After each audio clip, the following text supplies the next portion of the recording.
Welcome to I Am Me podcast. I'm your host, Liz Bachman, and on this podcast, I want to celebrate you for being you. I'm super excited to sit down with my guests each week and talk about their journey, their experiences, and where they came from. So without further ado, let's dive into this week's episode. Hey everybody, welcome back to I Am Me podcast. Today I get to sit down and talk with Andres Perez, aka Sobrino. He is a guy, an actor slash rapper musician that I got to work with about 3 or 4 months ago on an acting project. He actually played a murderer and I got to play his victim. So hey. But yeah, we're going to sit down and talk to him today about his career and what he's doing, what he's up to, and kind of how he got into this. So, how you doing, Andres? I am doing phenomenal. Thank you for having me on this podcast. I am super blessed to get to talk to you again. It's great seeing you. You look great, as always. Thank you. Back at you. Thank you. Okay, so diving right in. Where did all this kind of start for you? Like, did acting come first? Did music come first? And kind of like what peaked that? Did it come earlier in life? Or is this something, you're 29, we just talked about that. So is this something that has come up, later in your 20s? Just kind of, I don't know any of your backstory, so I'm really curious to see where all this kind of came from for you. Yeah. So I started, all the arts started in 3rd grade. I started with poetry, actually. Okay. So that's a nice, so poetry is a great segue into music. Yeah, exactly. Okay. So I started doing poetry in 3rd grade. I come from an immigrant household. Okay. And in an immigrant household, it's like school, business, and art isn't really a career. Mm-hmm. So when I was writing, I would just do it on the DL. So you didn't even feel like you could share that with your family. Exactly. I just knew they wouldn't really understand. So what's interesting to me about that is I don't come from an immigrant household, but the arts was not something that was really, it was like a hobby, but not a career option. But I definitely felt comfortable sharing it with my family. So that's interesting that you felt like you kind of had to keep that on the down low. How did that, I take it that's not still happening, but how long until you felt like you could share that part of yourself with your family? Probably not until I was an adult. Wow. Probably early 20s, 18, 19. So poetry in the 3rd grade, how is that going for you? I'm very curious about, was little Andres hiding away in his room writing poetry or I don't know. I think of my version. I don't know. I feel like I'd be all angsty, bang over the eye or something, but I doubt that was your experience. So I thought growing up, I would listen to Hispanic music. So I grew up listening to Hispanic music, Joe Arroyo, Celia Cruz, Shakira, Mark Anthony. But then also at the same time, I was born in Atlanta and I'm from here. So the culture, there's always been hip hop around me. Mm-hmm. So I just couldn't escape. I grew up with those sounds. So the mixture of the pop, Michael Jackson, and then the Hispanic music in the house, and then hip hop all on around me in general kind of shaped me into wanting to make music that kind of catered to one genre. So kind of so essentially Sobrino makes music that's hip hop with Spanish. That's a really cool take on it. So I always like when people can take their background and they can they add that to your art, because your art is you. And when you really bring yourself to your art, I think that's what makes people stand out for sure. Right. So music. So when did you start making that shift from poetry to music? I would say the very first time I ever did a mixtape was in Ninth grade. Did you, okay, when you say a mixtape, were you actually like performing, singing the music, or were you like, you just like put a mixtape together? I got instrumentals on YouTube, and I recorded like lyrics like on the mic that you have on right now, like with your little headphones. Oh, I okay. recorded my vocals into a software and kind of mixed it, and That's really cool. Track. I love it though. Like, I mean, one thing about today is like you can just do that stuff. You can, you know, piece it all together. Okay, so it sounds like music came first before acting. Is that okay? For sure. I didn't know we had that in common. Music came for me first when I was like 15, 16, and then I moved into acting later. But this is not about me. So when did acting like start coming into the picture? So I did modeling in college. There was like a college group, I guess. Okay. And that's what like kind of sparked kind of me getting booked for like print work, and then that led to me landing like commercial gigs. Okay. Like to act in commercial. Hell yeah. Okay. So that's something I should have mentioned at the beginning. I didn't ask you that, but looking at your Instagram and your pretty face, I was going to ask you if you're a model also. For people who can't see Andres, he has a very pretty face. But he doesn't go around acting like it. So, you know, that's a good thing. That actually makes you nice to talk to. Humility. So I'm so curious. So you said there's a modeling group in college. Yes. So I went to Georgia State. It was called Panthers Allure. Okay. And like the person that like started the group was a sign model. So he like basically taught all of us like how to walk, how to like different poses, how to feel comfortable in front of a camera, how to work with other people like that are in the shots too, and how to talk to the photographers and what to look for. That's a cool experience. I love too, like when people when they have something that they're passionate about and then they turn around and like want to share it. Like that's something I love about Atlanta, I would say, is artists really tend to have, for the most part, this attitude of wanting to turn around and help somebody up the ladder. So that's cool. I did not have any modeling groups. Maybe I did at college, but they weren't looking for me. So I was like, they're lost. Acting. You started getting commercial gigs. When did that happen? So you're 29 now. I'm trying to get your timeline together. So you're 29 now, and when did that, like the modeling to transitioning into acting happen? So that was when I got my first commercial gig. Okay. When was that? So it took me 5 years to graduate college. Me too. Because my sophomore year, I went hard in the paint and I lost my Hope scholarship. So like I had to retake like a lot of the classes. Yeah. That did not happen to me. Which no judgments. I changed my major like 3 times. So there it is. Yeah. So it took me 5 years to graduate. I was about 22, 23 when I first got like my first commercial gig. What was it? Rooms to Go. I'm going to go back and try and find your Rooms to Go commercial. What were you doing? What was your commercial? I was kind of telling people about, I was like in a house. Okay. Like telling people to shop at Rooms to Go because you can get something great. I feel like that's most Rooms to Go commercials. Yeah. Or not just Rooms to Go, like furniture commercials. Like there's someone standing there and they're just like, hey, like buy this, buy that. That's really cool though. That's super exciting experience. I love that for you.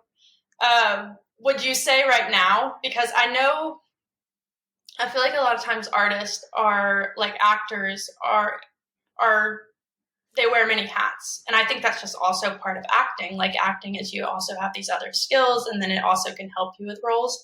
So, you kind of have this background of music, modeling, and now you're also acting. Do you feel like you lean towards anything in particular? In regards to like, what you're putting your energy or your time into? Or for me, I feel like there's different seasons with each, like music and acting. For me, is kind of what I go back and forth between.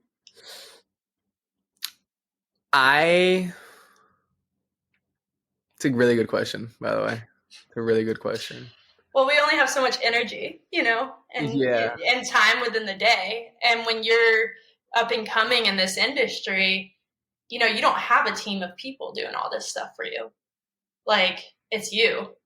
So I'm always curious, like, kind of what other people's process is, because I know mine, So I would say, I think because acting is, I feel like there's a lot of gatekeepers in acting. Mm-hmm. I'd agree with that. Which I don't really agree with. I don't like it because I've seen to where there's people that are way more talented and more qualified for a specific role, and they don't get it because the gatekeeper doesn't personally like them as much. Mm-hmm. And yeah. I don't think that's fair. Life isn't fair, but like in regards to like I'm just looking at it from an artistic standpoint. Like if you want the best product, just for art to give to the world, for everybody, a timeless piece, you need to let all of like the human emotion out and do it just for the art. Yeah. And that's what I like. That leads me to think, or that leads me to propel to want, like, that's what has led for me to propel to wanting to create my own shit. Yeah. I think too, I agree with you. And I think one of the hardest things like I've had to learn from an acting standpoint is that it's like a business.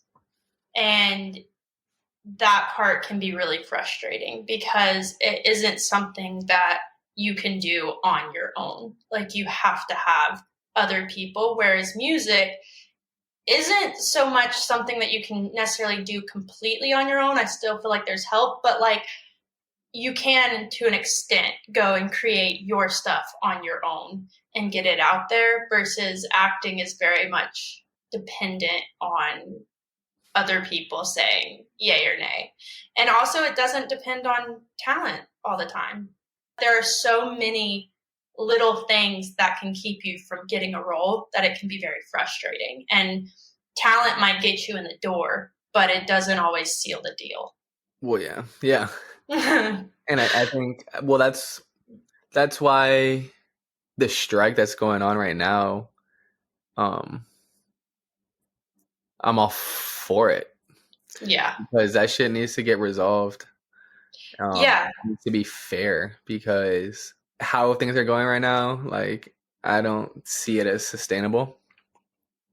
I don't either. It's like monopoly. It's like I would say an oligopoly. Mm-hmm. Where there's only like a few people at the top, or companies at the top.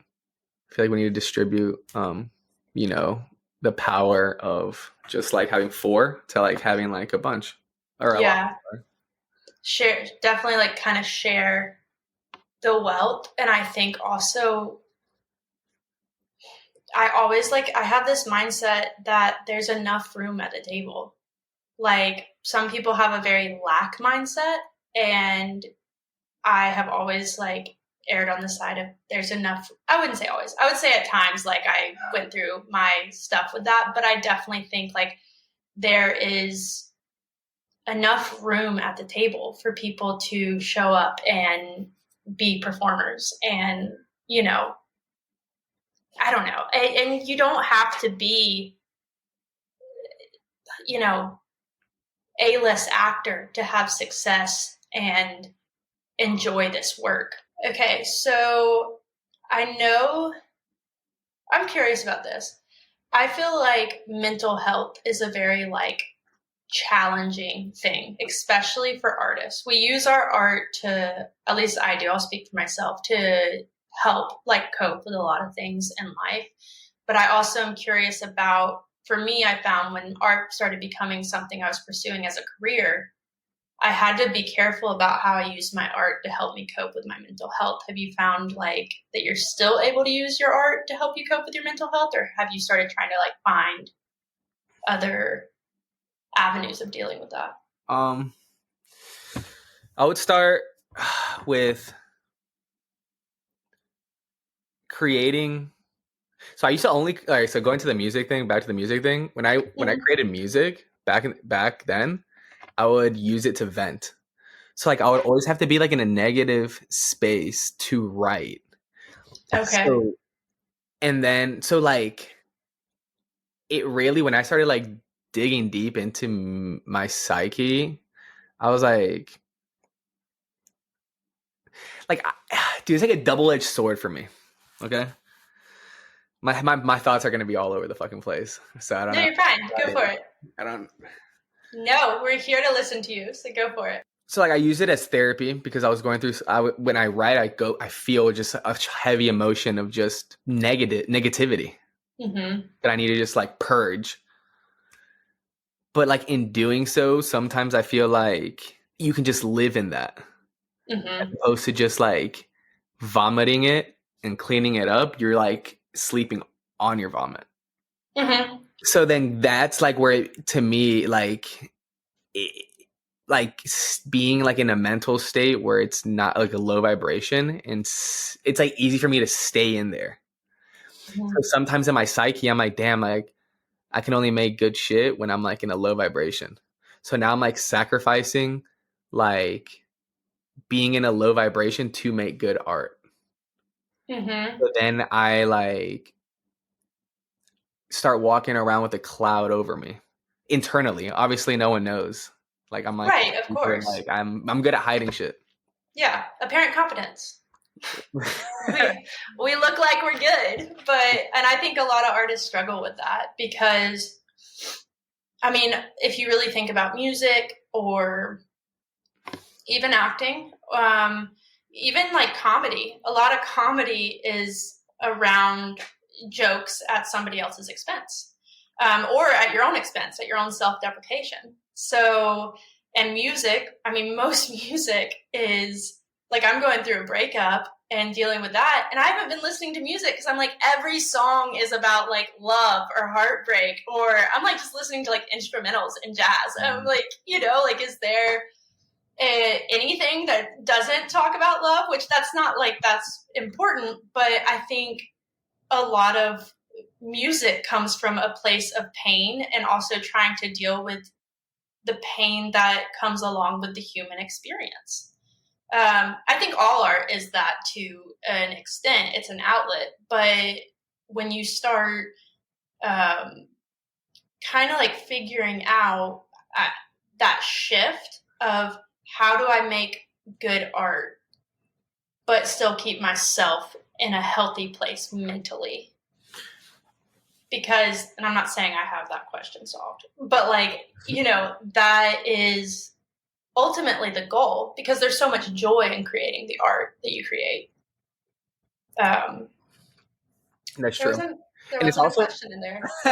Expound on it if you. Like it's like that's a great way to look at it, because it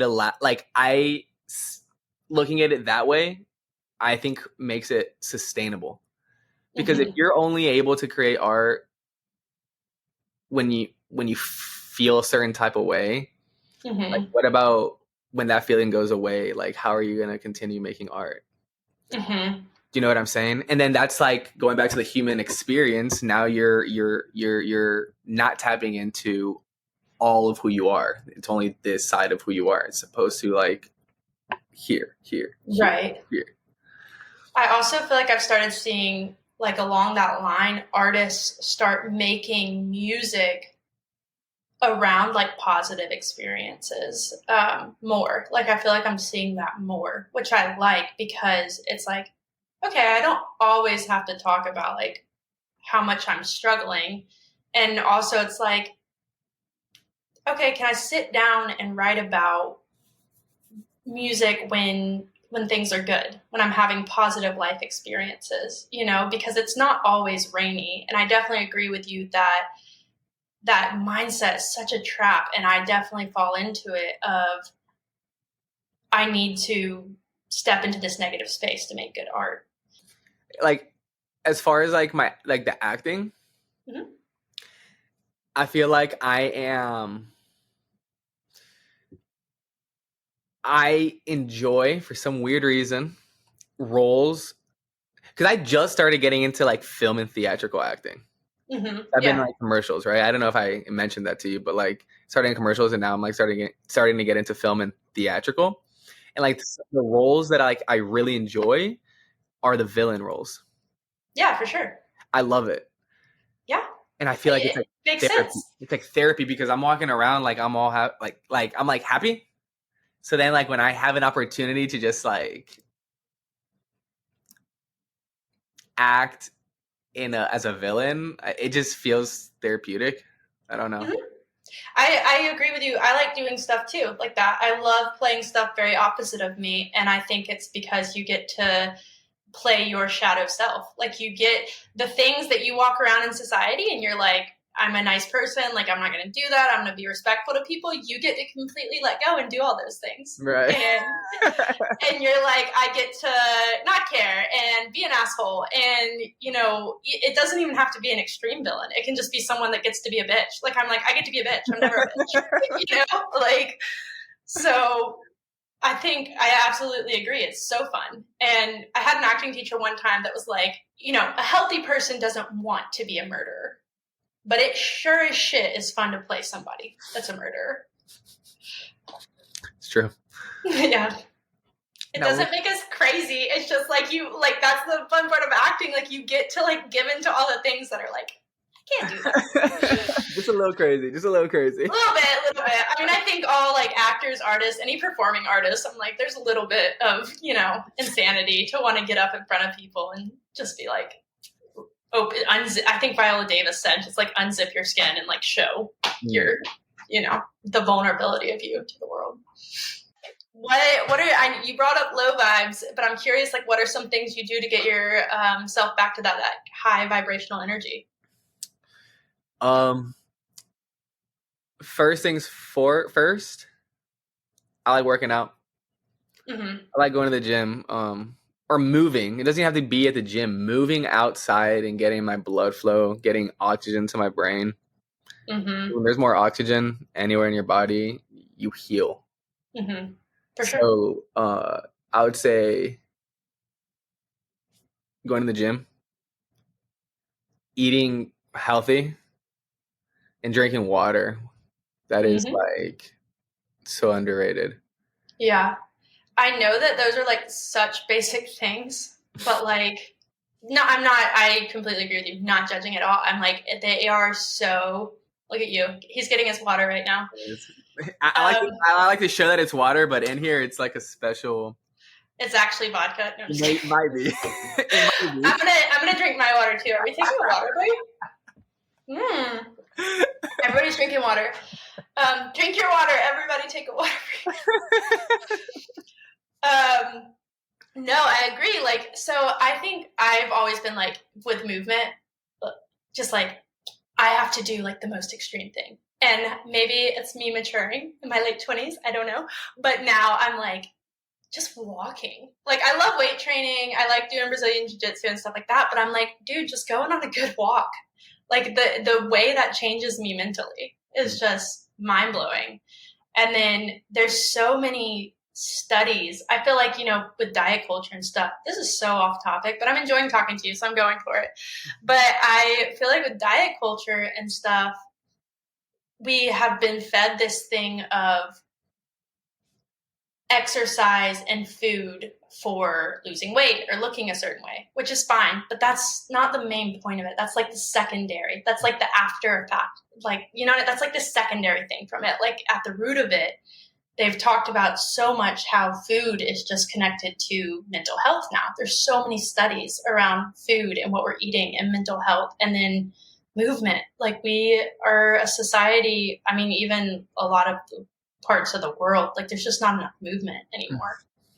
So I love it. I love that it was basic because there are 3 things that are just so simple but make really big differences. Yeah. Yes.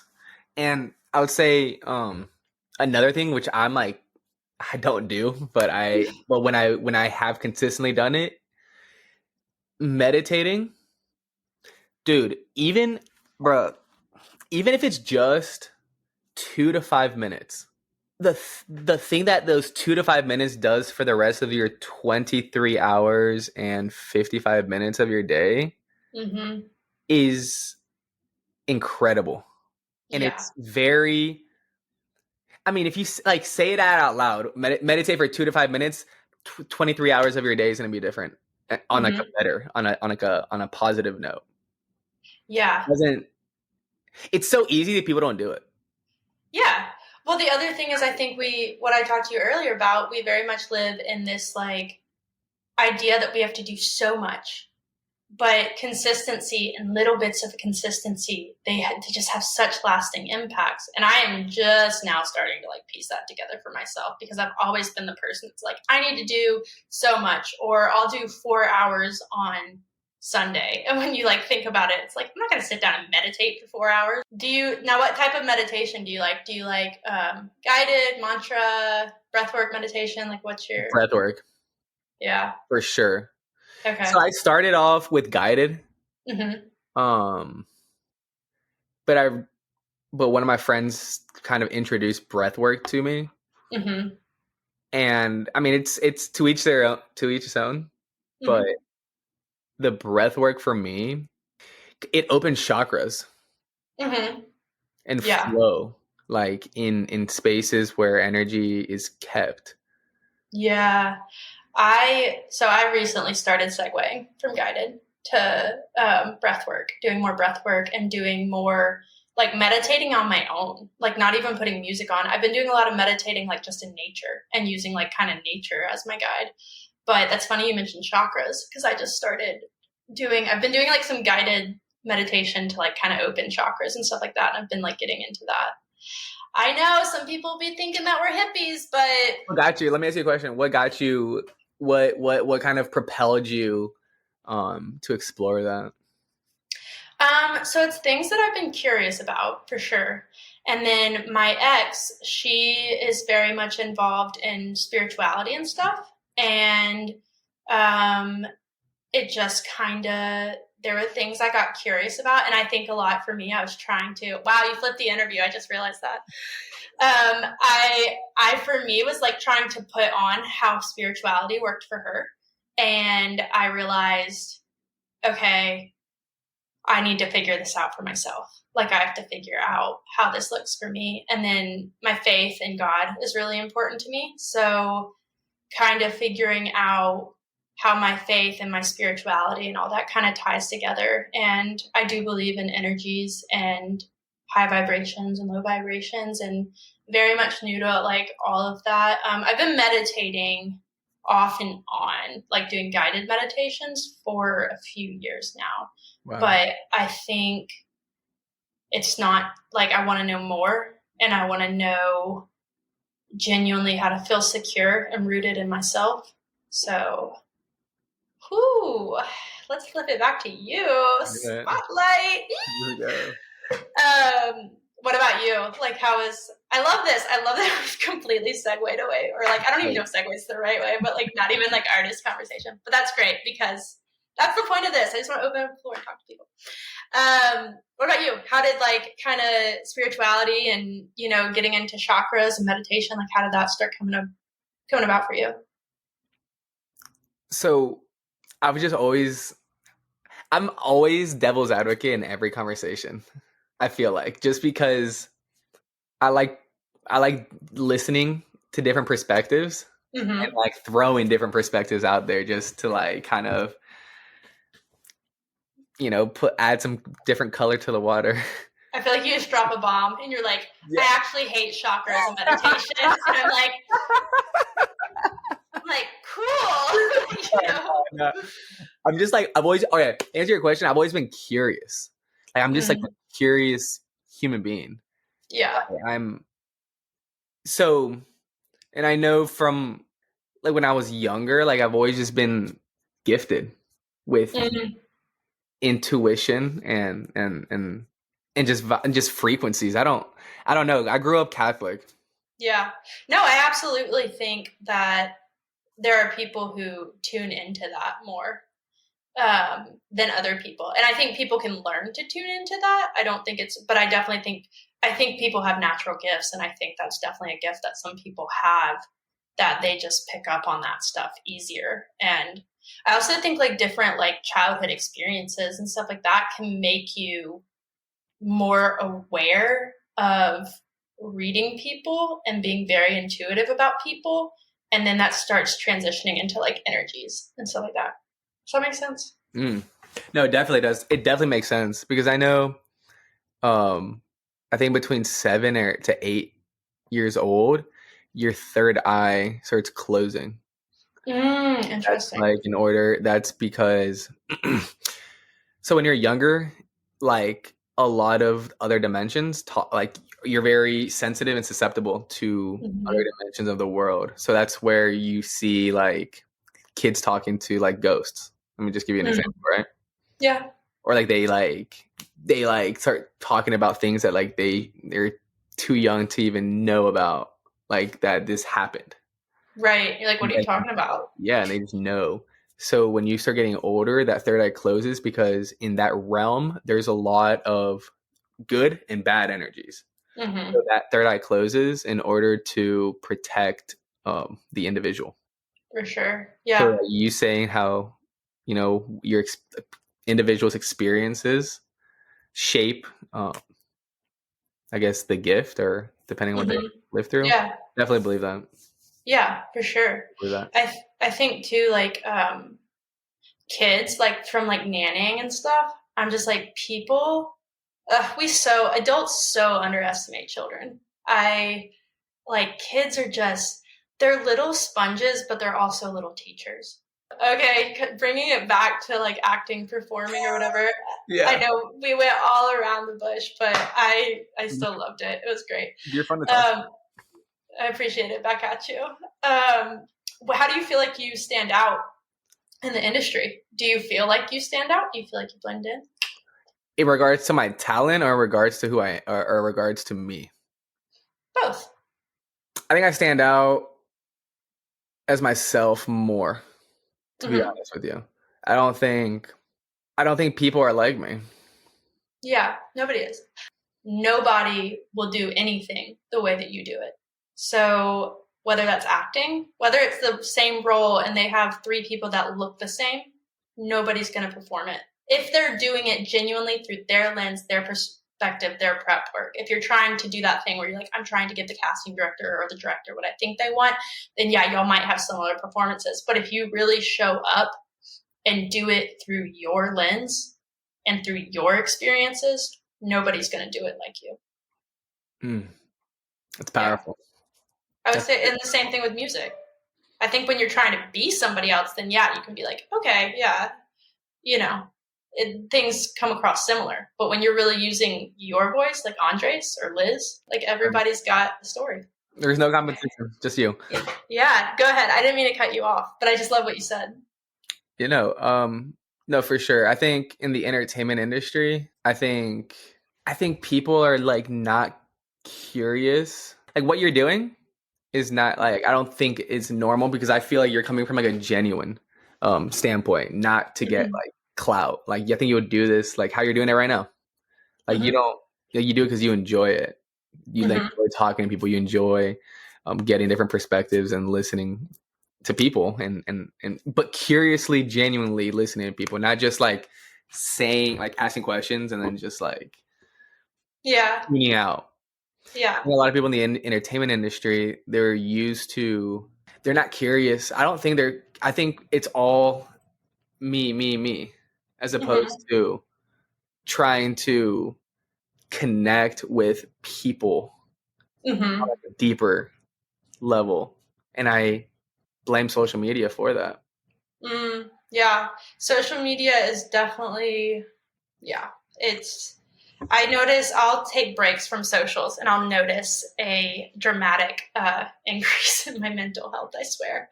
But I will say, it took me a while to get here, and it's something that is genuinely happening recently, I would say, for me. Probably like the reason I didn't start this podcast sooner is because I had that approach, that I was like, okay, how can I grow it? I want of course I want people to listen to it. Of course I want, but I really, as I've entered into like arts, podcasts, acting, music, my mindset very much was about myself. And people don't care. People don't care who you are. You know, people don't care who I am. They don't care. They want to know how like this will add value to their life. But when I've really started trying to shift my art to, it's not about me. And I have always said, I want to help people. And I'm like, how can my art help people? And if it only reaches one person and it helps them, then it's worth it. And genuinely getting that in my heart and soul. And that is something I'm still working on. And I still have my ego where I'm like, yeah, I hope this blows up. I hope that people be listening to this. I hope my podcast pays my bills. You know, like that's still there. But also having the gratitude and like, I get to sit down and talk to you today. And I genuinely want to sit down and talk to you today. You know? I feel that. Yeah. Good. I hope you do. I really hope everybody who sits down and talks to me feels like I'm not just like, okay, let's do this. Like, I'm like, I genuinely want to sit down and talk to these people and whoever I'm talking to. Well, yeah, like, obviously, like, everything, it's like making money, right? Like you want to make money for your family. You want to make money to help other people. You want to make money to travel and have entertaining life. Mm-hmm. You know what I'm saying? Like, it's like working out, like you said. It's like, there's like, the byproduct of eating right, having your mental is you look great also, like physically. Right. But you're like, that's not like at the forefront, even though it's still there though. It might be like priority 2 or 3, but it's not like 1, but it's still a priority, right? Yeah. I mean, we all got bills and I would like some financial freedom in my life. So I'm not going to say that I don't want to make some money, you know, like I've always thought like money shows what is really at the root of you. So the more of it you have, whatever is at the root of you, like whoever you truly are, is going to come through. So if you're a very egotistical person who doesn't care about people, selfish, the more money you have, the more power you have, that's going to come through more. But you also see people with a lot of money who are very compassionate and very giving and very helpful. And I think it's going to take whatever is at the root of you. And the more money you have, the more that magnifying glass is going to expand. 100. You know, unpopular opinion, I think majority of people that do have a lot of money are compassionate people. I think we get like in the media and like we look at someone that's like successful and we portray them to be the complete opposite of what the majority are. Well, yeah, and we also see that on social media. It's really easy when, even if you don't comment or anything like that, that's like that envy, that ego, that jealousy. It's really easy to see somebody on social media who's doing well and your immediate thought in your head isn't, hell yeah, like look good for them. It's like, damn, I want what they have, you know, or they're probably this, or, you know, you immediately have some type of negative thought about that. That's something else I've been trying to work on, is like having like that, hell yeah, good for you, my turn's coming, you know, mindset, instead of, that's not easy, but I would definitely agree with you that like social media really, and media alone, we love focusing on the negative. That's what media wants to focus on. There's just as many feel good and positive stories out there as there are negative, but we only ever see the negative. What would be, okay, I'm curious, I have 2 questions, kind of closing, but I love this. I love what we talked about. I love how like it went all over the place and it was so fun. And I think there's so much useful stuff in here. But with acting and music, what would be like your dream role? Like, I know you said the villain thing. Is that like right now, like be playing like a serial killer? Would that be like your thing, or is it something else? I would love. Have you seen the movie Taken? Yeah.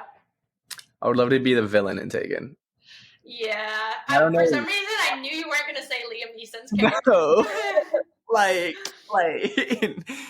like, there's something about like the grunge and like it's like such a strong, like the content is so strong and grunge and gritty and taboo. If you really look at it, if you really think about it. So being the bad guy in there just seems like a very interesting role to take, and it's attractive to me to be that role. You know what's I honestly find what I've found, because I've been acting for about, I wanted to say 5 years, but I think it's been like 6. But what I've found, people who are like very genuine, very kind, very compassionate, like that's really who they are. I feel like they do the best at playing like these really grungy villain, just like heinous kind of characters. Yeah, I don't know entirely like what that is, but it's very bizarre. Like sometimes like the nicest people I have met is like, you call action, you're like, woo! I mean, even you're like so sweet on set, we're vibing, and then all of a sudden they're like action, you're like, I mean, but I guess that's just being an actor too. Like I jumped into being a victim real quick, but you know, like you like went for it, like which I loved the energy. Went straight into murdering me and Haley, like. So he didn't kill us, guys. Don't worry. No. It was a different character. We survived. But no, that's so fun. I love that. I could see it too. What about music? Like, kind of, what are your goals? What's upcoming with that? Yeah, dude. So with music, I teamed up with one of my best friends that went to college with me. So I went to Georgia State. I got my degree, and then I went to SAE, school for audio engineering. Oh, okay, cool. So a friend that I made at the university, I teamed up with him, and we've been working on music for the past 2 or 3 months. Fun. And man, he's just been coming over, and we've just been putting in work. So yeah, he came over. He's been coming over for the last 2 to 3 months. We've been like working on 2 projects. I'm very freaking excited about. It's a hint of like the Atlanta trap that comes with Atlanta, and then a mixture of like my sound, which is very, I would like to say it's like Drake in Spanish. Okay, that's cool. Yeah, so that's super exciting. So we have like the Atlanta, like the Atlanta hip hop trap, and then we have the Hispanic me, and we just kind of mesh our sounds together. So I don't think there's really anything like it out. That's super in the market. Fun. So it's very fun, and we mesh very well together. Shout out to K-Dub. He's really talented individual. So I'm blessed that, God put him in front of me. Yeah, I love that. I feel like actors are at least getting to work on some other artistic pursuits right now. Because I feel like I've talked to a few people who it's like, I'm doing this, and they're really working on other avenues and areas right now, which is hard because we all still like acting and like, we want to get back to that. But I also think it's exciting in a way that we have these other things that we're getting to work on. Right. And also like something that's like super cool about working with K-Dub is that it's a African American dude and I'm a Hispanic dude. So like kind of merging the 2 cultures together. There's so much division in the world. And yeah, I see it as an opportunity to bring multiple cultures together and start the the transition on being together again, the together. So it's like something that I am really striving to get done. Super and bring cool. people together with different cultures. Yeah. I definitely think that's a great goal, because I think people think there is division in the world, but I think we see a lot more of that versus people who are trying to close that division, like you and K-Dub, right? Yeah. That's his name. Are y'all playing out at all, or do you have a date, like when this will be coming out, like where people can see it at? I can link it maybe. I haven't set the date. It's gonna be before 2023 ends. There's gonna be a lot of content. We have a shit ton of content. But I'm the type of person that I want to do it right. So like, Yeah. I have a fucking long ass catalog, so I'm not working behind. So it's like we're to the point where 2024 is already finished. Like that's how much songs, like, how many songs we've already like done. We're working. We're like on the DL. Like we're working like in silent type of shit. Okay, I got you. We like working like almost. Well, Frank Ocean. Do you listen to him? I love Frank Ocean. Okay, he's got a quote. I actually have it like on my vision board, and it's like, "Work hard in silence. Let success be your noise." So I love like what you said, that y'all are like working on the DL. That's cool. That's really cool. Might have to get that quote tatted on me, man. Next time I see you, just Frank Ocean. No, that's super exciting. I'm really happy for you. I will tag all of Andres' stuff on my Instagram, IamMePod21, when I post this and let this out. So if y'all are interested in his music or anything like that, or we can't really promote upcoming film projects right now because of the strike, but if you want to follow this guy, see what he's up to, then I will absolutely post that. Thank you, Andres, so much today. I had like such a fun time talking to you. Likewise, Liz. Thank you for having me. I always cut you off. No, it's good. It's good. I'm just saying you're amazing. Appreciate Thank you. Is there anything you want to share in closing? Yeah. Just be yourself. Trust yourself. Be close to God and keep moving, because God, he can't drive a car and park, but he can help steer it and drive. Oh, dang. Okay, that was good. That's a quote. Somebody's going to get that tatted on them. All right. Thank you, everybody, for listening. I hope people got something out of this. If you could rate and review the podcast or follow the Instagram, it just helps me do what I'm doing. And thank you so much, Andres. I had a great time talking to you. Thank you for having me again.